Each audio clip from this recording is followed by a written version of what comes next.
cuando el Hijo del Hombre venga en su gloria, y todos los santos ángeles con él, se sentará sobre el trono de su gloria. Y se reunirán ante él todas las naciones. Entonces apartará los unos de los otros, como aparta el pastor las ovejas de los cabritos. Y pondrá las ovejas a su derecha y los cabritos a la izquierda. Entonces el rey dirá a los que estén a su derecha: Venid, benditos de mi Padre, heredad del reino preparado para vosotros desde la fundación del mundo. Porque tuve hambre y me disteis de comer. Tuve sed y me disteis de beber. Fui forastero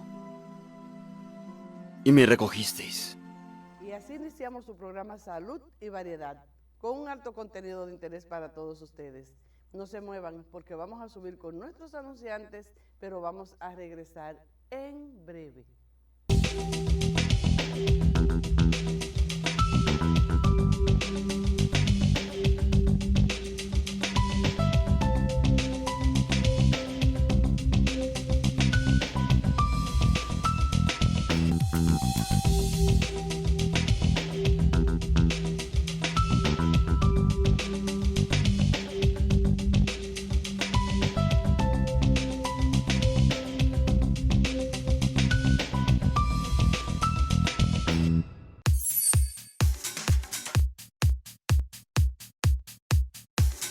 Tips de la semana.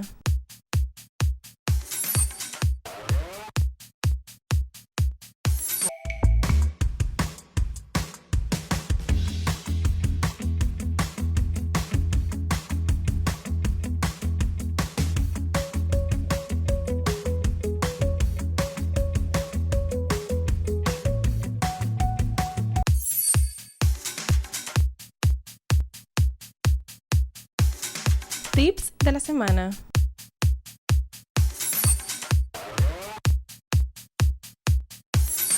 Ya estamos aquí, señores, en su programa Salud y Variedad. Hoy tenemos una persona muy querida en este programa, muy pedida. Está con nosotros esta tarde el doctor Elías Grullón, médico urólogo, laparoscopista. Buenas tardes, doctor Grullón, bienvenido a su programa. Buenas tardes, doctora. Buenas tardes, compañeros de cabina. Buenas tardes, mundo, que nos escuchan a través de la web y que nos ven. Pues estamos aquí para disfrutar con ustedes y compartir este momento sobre urología.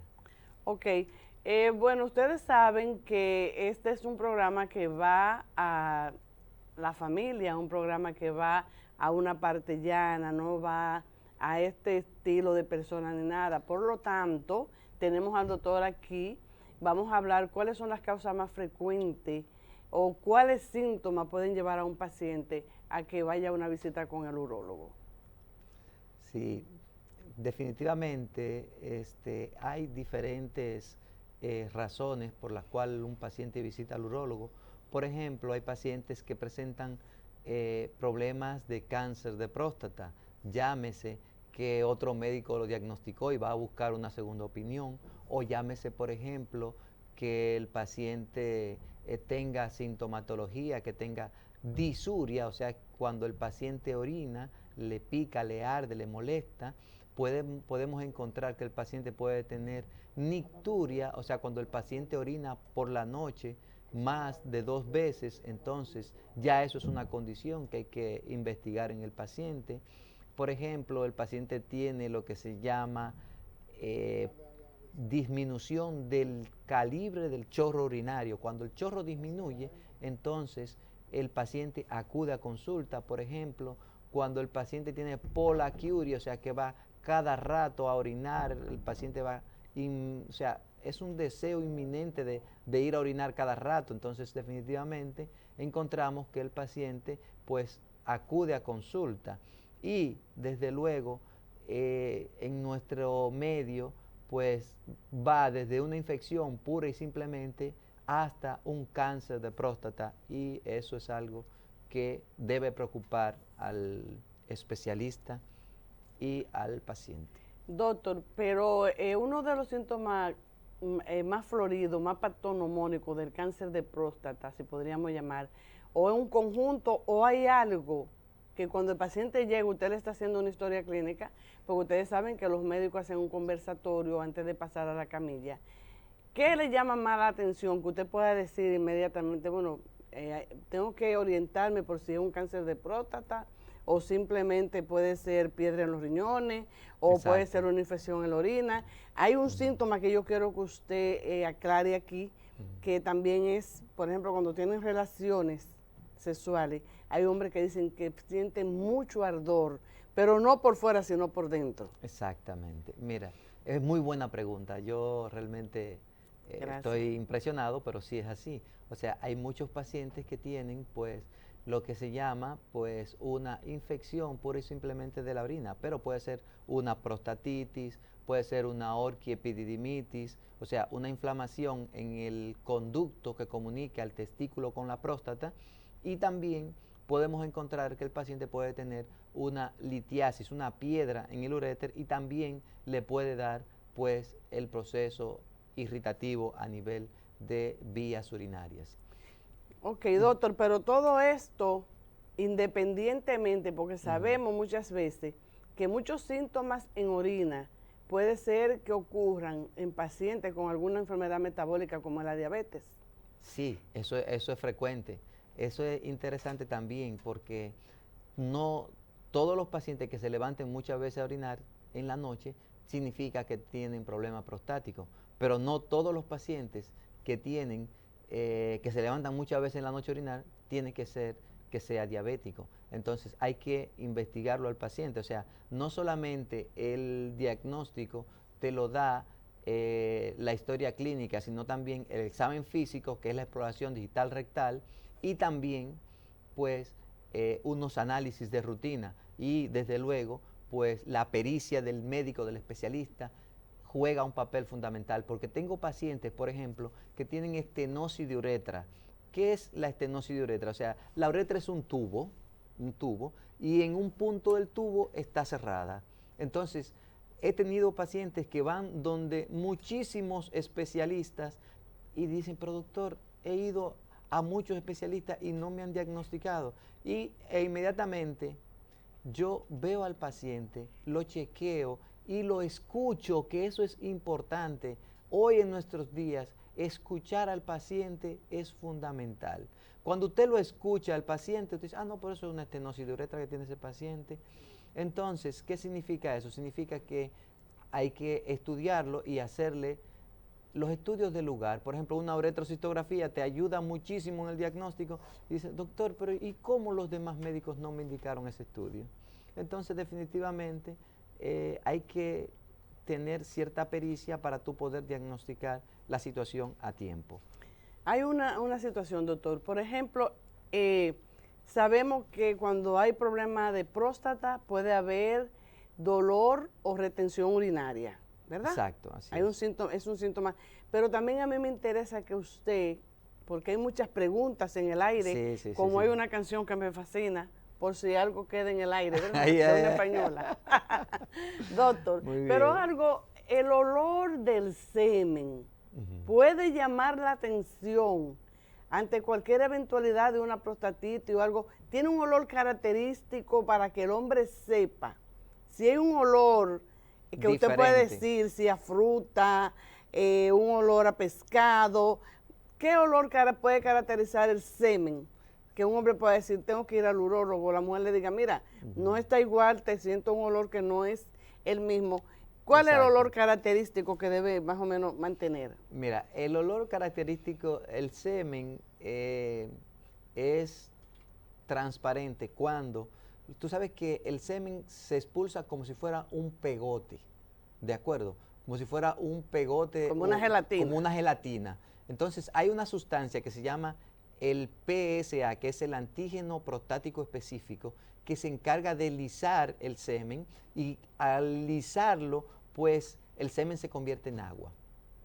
Pero ¿qué pasa? Hay ocasiones en que ese paciente tiene algún proceso infeccioso y entonces se va a convertir en otro tipo de sustancia. Por ejemplo, puede ser una secreción amarillenta que va más relacionado con una uretritis, que puede ser también una prostatitis, o sea, diferentes cosas. El antígeno prostático específico es el encargado justamente de lisar el semen. Generalmente el semen no tiene un olor sui generis, o sea, no es característico, pero cuando hay un olor de diferente textura que te dicen, oh, me hiede como a pescado, me hiede extraño, Está fétido. entonces está fétido, entonces ya ahí es algo que hay que investigar en los pacientes. Por ejemplo, nosotros tenemos que cuando hay sangre en el semen, se llama hemospermia, ¿de acuerdo? Y eso es característico de pacientes con procesos infecciosos, pero también pacientes con cáncer de próstata iniciando, también pueden tener sangre en el semen. Y entonces eso hay que investigarlo. Hay algo muy de moda porque en la parte, sabe que aquí estamos combinados, porque aquí está la parte ginecológica que me voy a encargar del aparato reproductor femenino y la parte de urología que se encarga del aparato masculino. Así es. Hay una situación porque la gran mayoría de veces el hombre dice, no, yo no tengo nada, yo no me siento nada, yo no estoy botando nada. Entonces está aquí el doctor para que ustedes vean que no nada más la mujer debe ir cada 6 meses, cada 1 año, cada 3 años, como dice la OMS ahora para un Papá Nicolau. También el hombre debe de asistir a su visita urológica. ¿Desde qué edad, doctor? Así ¿Y es. cada qué tiempo? Mire, eso es importante porque en Europa, donde son países organizados, los pacientes se chequean por encima de 50 años. En Estados Unidos se chequean por encima de los 40, pero aquí en nuestro medio, porque realmente no hay sanidad, no hay control de calidad, o sea, el la agua es muy basura impura, está en todos lados, la mucha basura contaminada, o contaminación. sea, el hielo contaminado, o sea, todas las cosas contaminadas. Entonces, ahí pues el estándar pues baja un poco. Aquí no hay estadística, pero se hizo un estudio con 100 pacientes que morían de riña, balazo, accidente, puñalada, cualquier cosa de esa, y se demostró que, o sea, comprendido entre 30 y 40 años, y se demostró que de esos 100 pacientes, 2 tenían cáncer de próstata, uno de 32 años y otro de 38. Entonces, el de 38 tenía cáncer de próstata no avanzado, pero el de 32 tenían cáncer de próstata avanzado. Entonces, ¿qué significa eso? Significa que hay que estudiar a los pacientes. Por encima de 35 años es la edad promedio en la cual deben de chequearse los pacientes en este medio. Usted sabe, doctor, que nosotros, en los facultativos en medicina, tenemos ahora otro doctor, que es el doctor Google. Ajá. ¿Usted sabe? Ay, Entonces, ay. usted sabe, doctor, y quiero hacer esta pregunta aquí, por si hay una pregunta en el aire. Hay muchos hombres que no quieren ir al urólogo porque rayan en el machismo y el examen es un poquito engorroso, porque como dijo el doctor, hay que hacer un tacto. Entonces, ellos prefieren, doctor, y para que usted me conteste esto, hacerse un PSA. Yo me hago un PSA cada 2 meses y está en tanto. Y con esto basta. ¿Basta con eso, doctor? No, el PSA solo en promedio el 40-45%, algunos libros hablan de 42%, por ahí más o menos, es diagnóstico de cáncer de próstata. Pero hay cáncer de próstata que no elevan el PSA. Entonces, si no elevan el PSA, ¿qué significa eso? Significa que el paciente está con una situación delicada y entonces, como se hacen su PSA, entienden que están normales y no es así.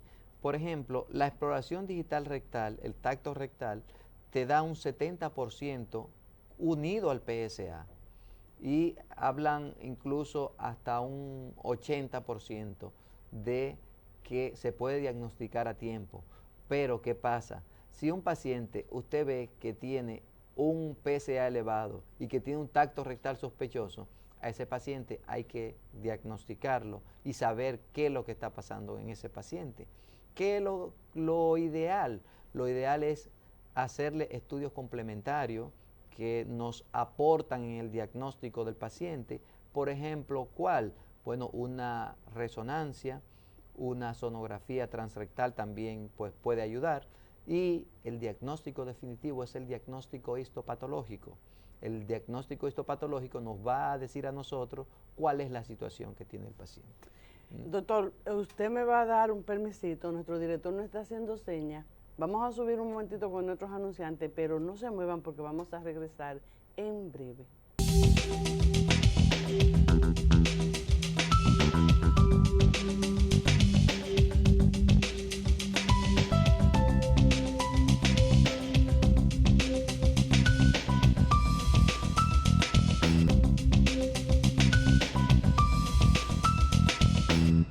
Doctor, hay muchas preguntas y qué bueno que está porque es el que yo recomiendo, el doctor Elías Grullón.